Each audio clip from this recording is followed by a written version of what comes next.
હાલ વડોદરામાં 31 સ્મશાન આવેલા છે, જે ભૂતકાળમાં આપ જોઈએ તો 15-16ની આસપાસ સ્મશાન હતા, પણ જેમ જેમ ગામો સમાવતા ગયા એમ આપણા અત્યારે 31 સ્મશાનો છે. 31 સ્મશાનમાં આપણી પાસે જે માણસોની સંખ્યા છે કે જે મેન પાવર છે એ આપણી પાસે નહિવત જેવો છે. એટલે 4 સ્મશાન એવા છે કે જેની અંદર કોઈ સંસ્થા વર્ષોથી કામગીરી કરી રહી છે, જેમાં ખાસવાડી વડીવાડીમાં જલારામ, છાણીનું એક ટ્રસ્ટ છે એ કરે છે, અને માંજલપુરમાં એક માંજલપુરનું ટ્રસ્ટ કામગીરી કરે છે. હવે આ 4 સિવાય બીજી કોઈ જગ્યાએ આપણી પાસે યોગ્ય મેન પાવર નથી કે વ્યવસ્થા નથી, અને અત્યારે આપણે લાકડાની સેવાઓ ફ્રી આપીએ છીએ. એટલે આ સ્ટેન્ડિંગના સભ્યો દ્વારા જે તે વખતે માંગ થઈ હતી, ત્યાંથી એક ઠરાવ પણ થયો હતો, અને એના આધારે અમે ટેન્ડર કર્યું. 3 વખત અમે ટેન્ડરમાં પ્રયત્ન કર્યા, અને ત્રીજા પ્રયત્ને અમારી પાસે 3 સંસ્થા મળી કે જેની અંદર ઝોન વાઇઝ અમે એનું સંચાલન અને ઓવરઓલ મેન્ટેનન્સથી માંડીને બધી વસ્તુ મેનપાવર સપ્લાયની અમે વ્યવસ્થા કરી છે. આજે વિવાદ અત્યારે વકરી રહ્યો છે કે ભાઈ 7,000 રૂપિયા લેવામાં આવશે, એ વાત તદ્દન ખોટી છે. એમાં કોઈ રૂપિયા લેવાના આવવાના નથી.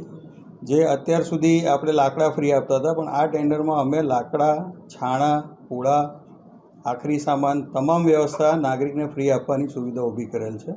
એટલે નાગરિકને કોઈ પણ પ્રકારનો ખર્ચ નહીં થાય. જે કંઈ ખર્ચ થશે એ સંસ્થા ભોગવશે, અને એને રિએમ્બર્સ કરવા માટે કોર્પોરેશન પાસે મૂકશે, જે અમે એને રિએમ્બર્સ કરી આપીશું દર મહિનાના અંતે. પાલિકા રૂપિયા ચૂકવશે સંસ્થાને. એટલે નાગરિકને જે આ ખોટી વાત ચાલે છે કે 7,000 રૂપિયા ચૂકવવાના, એ થવાનું નથી. નાગરિકને એક પણ રૂપિયો કાઢવાનો નથી. એ ટેન્ડરની પ્રક્રિયા છે, એટલે વ્યવસ્થાના ભાગરૂપે છે. આમાં શું હોય કે લાકડા વ્યવસ્થા છે, પણ લાકડા સિવાયની જે વ્યવસ્થા છે, જેમ કે પૂળા, એના આજે પણ લોકોએ પૈસા ચૂકવવા પડે છે, જે પૈસા હવે ચૂકવવાના રહેશે નહીં. એટલે સરકાર એની વ્યવસ્થાના ભાગરૂપે આ વ્યવસ્થા કરી રહી છે. એટલે જે વાત ચાલી રહી છે કે 7,000 રૂપિયા કોઈ લોકો પાસે વસૂલ કરવાના છે, એવી કોઈ વાત સાચી નથી. બજેટ આમાં અંદાજે જે અમારી પાસે ભાવ આવ્યો છે એની અંદર મોટાભાગે 80% જેવી મેનપાવરની કોસ્ટ છે, કારણ કે દરેક સ્મશાનમાં અત્યારે માણસો નથી, પણ દરેક સ્મશાનમાં આપણી પાસે માણસ હશે. હવે જે વ્યવસ્થા ઊભી કરવાની છે થશે, સાફ સફાઈનું ધ્યાન રાખવામાં આવશે, બાકીની વ્યવસ્થાઓ જાળવવામાં આવશે, પ્લસ લાકડા આપવામાં આવશે, છાણા આપવામાં આવશે, આખરી સામાનનો ખર્ચ, એ બધું થઈને અંદાજે આખા વર્ષની 31 સ્મશાનની કોસ્ટ 10 કરોડની આસપાસ છે. એટલે અંદાજે 80 લાખની આસપાસ કોસ્ટ આવે 31 સ્મશાનની, જેની અંદર બધા લોકોનો ખર્ચો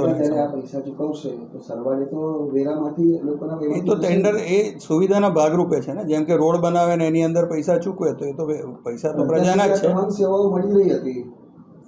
આખરી સામાનની સેવા નથી મળી રહી, છાણા મફત નથી મળી રહ્યા, લાકડામાં પણ ઘણી જગ્યાએ ફરિયાદો આવે છે. દરેક સ્મશાનમાં માણસો ઉપલબ્ધ નથી. જ્યારે કોઈ જાય છે ત્યારે વ્યવસ્થાના ભાગરૂપે તકલીફ પડે છે.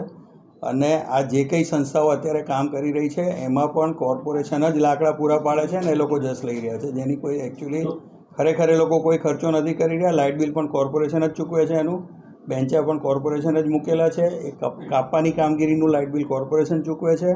આ ખોટો એક ભ્રમ ઊભો કરવામાં આવ્યો છે કે જે લોકોને પોતાના સ્થાપિત હિતો હોય કે પોતાની કોઈક વ્યવસ્થાઓ હોય જે ખોરવાય, અને જો એમને આ જ કામ કરવું હતું તો એ લોકોએ ટેન્ડરમાં ભાગ પણ લેવો જોઈતો હતો, જે લોકોએ ભાગ લીધો નથી. જે સ્ટોક કરવાનું રહેશે એ કોના ઉપર આવશે? બીએમસી ધ્યાન રાખશે કે એ લોકો જ કરશે? લાકડા સ્ટોક કરવાના તમામ વ્યવસ્થા સંસ્થાએ પૂરી પાડવાની છે. બીએમસી એનું સુપરવિઝન કરશે, અને એમાં કોઈ ત્રુટિ હશે તો એની સામે પેનલ્ટી પણ થશે અને દંડ પણ કરવામાં આવશે.